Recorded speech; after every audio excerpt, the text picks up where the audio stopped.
You can't just decide I'm moving in. That's not in the contract. Daniel didn't flinch. He leaned back in his chair, calm, calculating. Neither are you becoming homeless while carrying my child.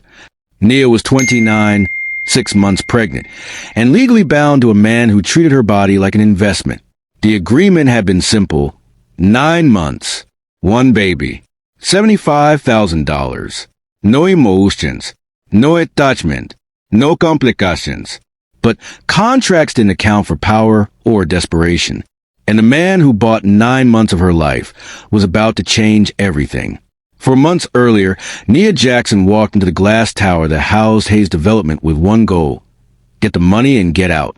Her mother needed surgery, $60,000 worth, and her 60th birthday was 8 months away. Nia had promised they'd celebrate it together, healthy and whole. The surrogacy agency had called it a perfect match.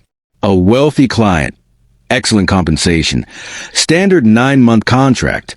What they didn't mention was that Daniel Hayes treated everything in life like a business merger, including creating a human being. She'd research him online.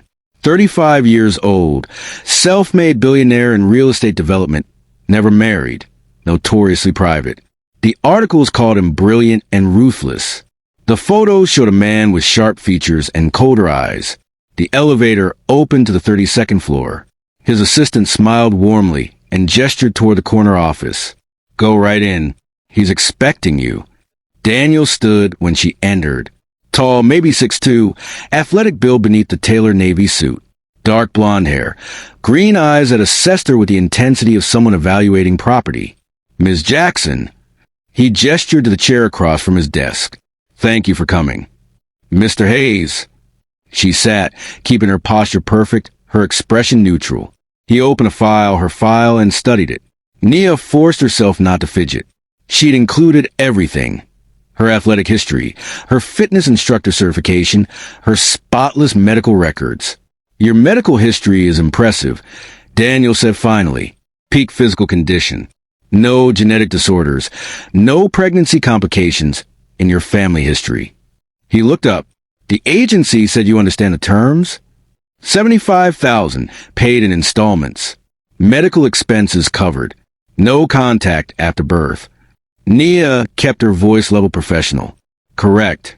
He slid a stack of papers across the desk. The embryo transfer is scheduled for next week. You'll need to sign these first. Nia picked up the first page and started reading. Daniel watched her, and she could feel his impatience building.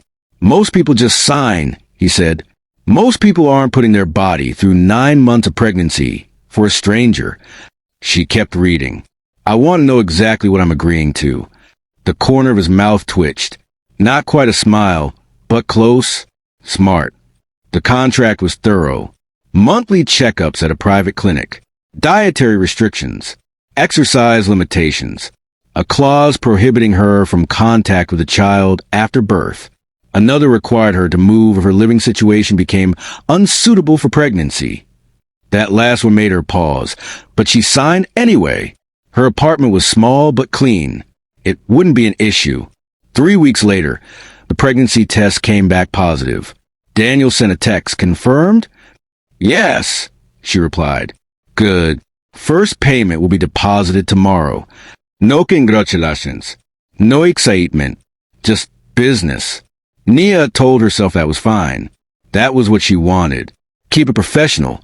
Get through 9 months. Save her mother's life. Simple. The first 3 months were easy, physically. Some nausea, some fatigue. Nothing her athlete's body couldn't handle. She kept teaching her fitness classes. Kept her life exactly the same. Daniel kept his distance. Monthly clinic visits where a doctor examined her while he sat in the corner, silent and observing. He'd ask clinical questions about her health, take notes, leave. She'd deposit his checks and try not to think about the fact that a part of him was growing inside her. Then everything changed. It started with her landlord's notice. The building had sold. New owners, massive renovations. Everyone had 60 days to vacate. Nia spent 3 weeks apartment hunting. Everything in her price range was too far from her mother, too small, too expensive, too dangerous. The city's housing market had exploded. What she could afford 6 months ago was gone. She was teaching a spin class when the baby kicked for the first time.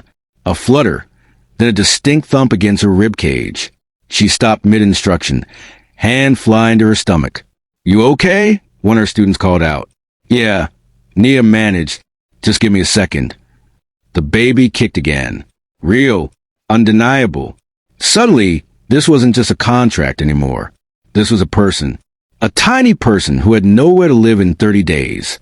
She called the agency that night, explained the situation, asked if there was any emergency housing assistance in the contract.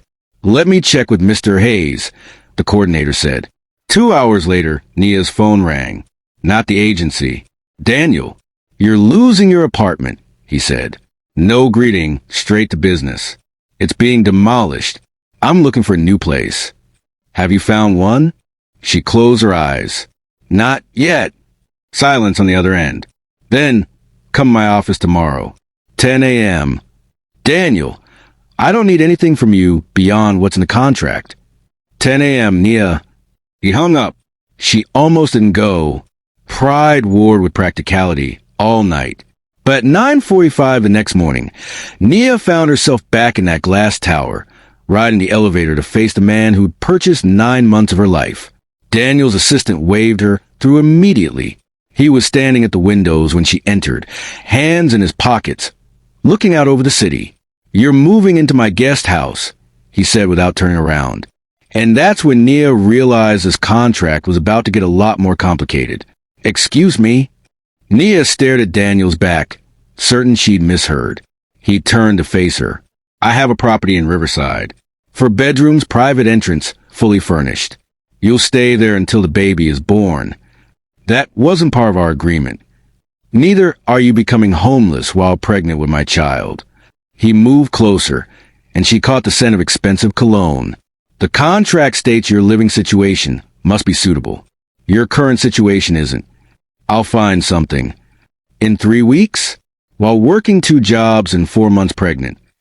His jaw tightened. "I've seen the rental market. You won't find anything safe that you can afford." The truth of it burned. "So, what? I'm just supposed to accept your charity?" "It's not charity.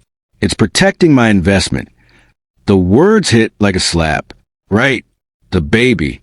The contract. The transaction. That's all this was to him. "Fine," she said, lifting her chin. "Draw up the paperwork. Make it official.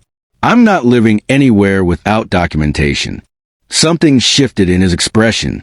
"Respect, maybe. My lawyer will have it ready by tomorrow. And I pay rent." "That's not necessary." "I pay rent, Daniel, or I don't move in. No negociable." Their eyes locked.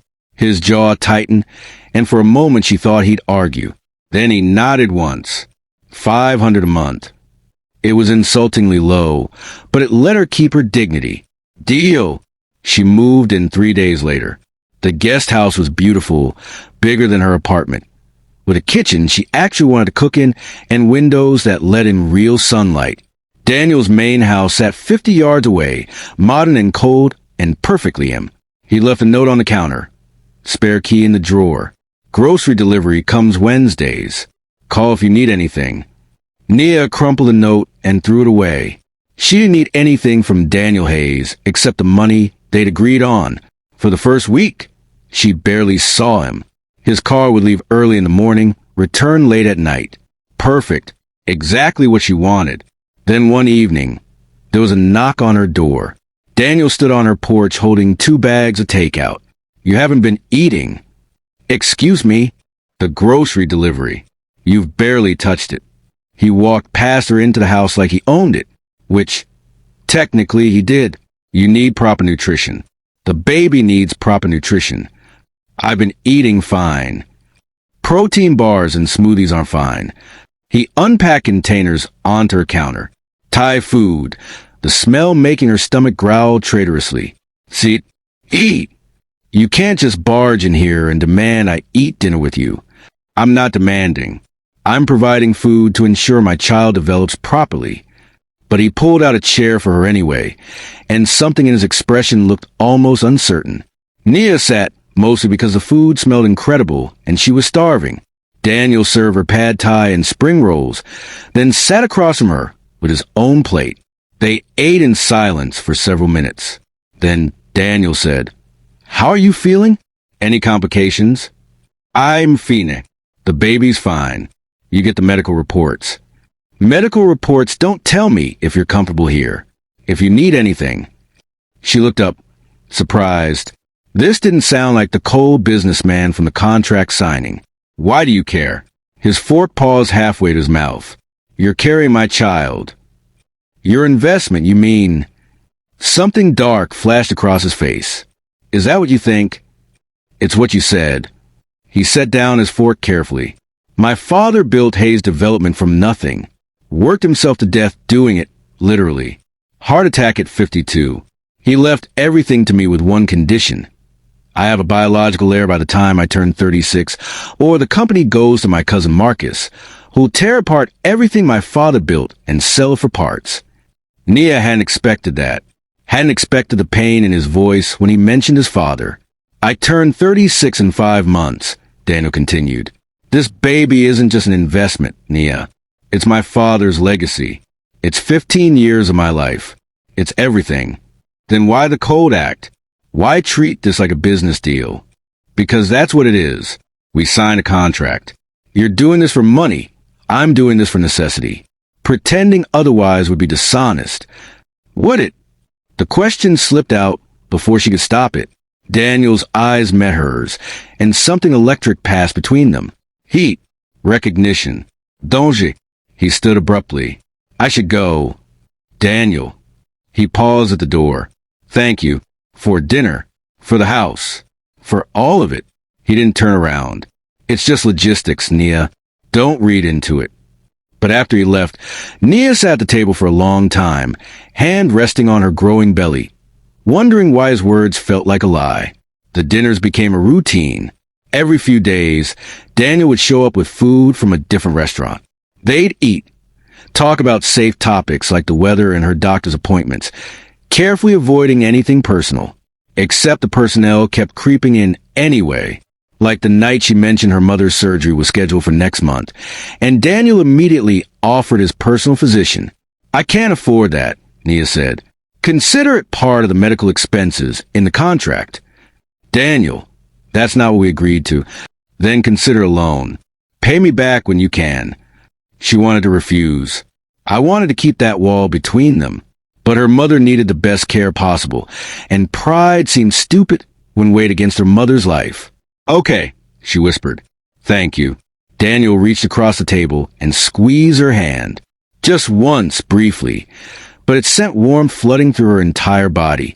"You don't have to do everything alone, you know," he said quietly. And that's when Nia realized the most dangerous thing about Daniel Hayes was his money or his control, or even the contract binding them together. It was how easy it would be to fall for him. How easy it would be to forget this was temporary. How easy it would be to break her own heart.